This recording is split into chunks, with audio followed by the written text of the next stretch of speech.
In this week, we're going to move into the computer to the central hub of the post-production process, the DAW, or Digital Audio Workstation. And I use the term post-production. And the term production gets used in a wide variety of ways in music. So let's try to define that a little more. Sometimes production means the entire process, right? I'm producing music.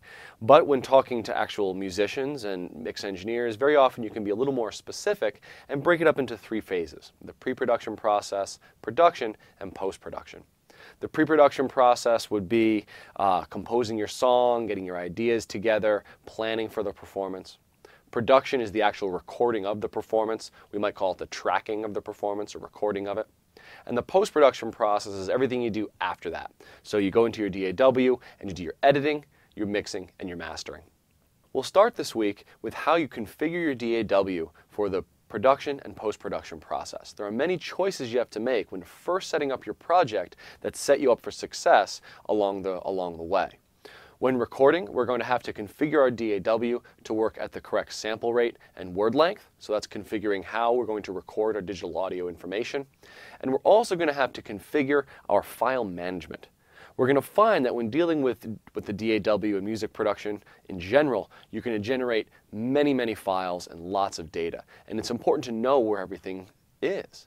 If every time you hit record, you're creating a new audio file that's living somewhere on your hard drive. And if you don't know quite where that is, you're going to have a lot of trouble down the road. A music production project is not simply a single file like a Word document. Instead, it's a folder that contains subfolders that contain a ton of different data. So again, you have to be very clear with how you're saving things.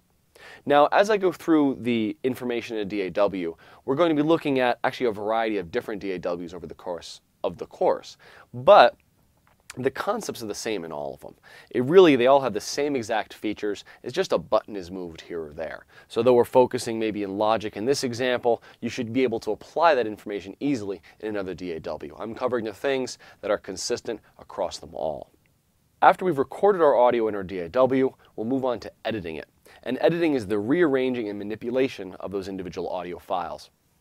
A really creative time, but it can be kind of tedious to sit there with the mouse and move individual audio files over and over. So we'll focus a little bit on efficiency and just, again, those common DAW features that make editing much easier.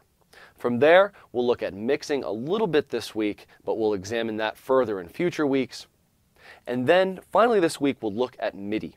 And MIDI data is an important type of data we haven't looked at yet in the course. MIDI stands for Musical Instrument Digital Interface. And it's kind of a real-time score, a kind of a way to transmit not so much audio, right? It's not a specific representation of sound, but more of a representation of a musical score. And we have a lot of editing capabilities that works with MIDI in all the DAWs that are out there.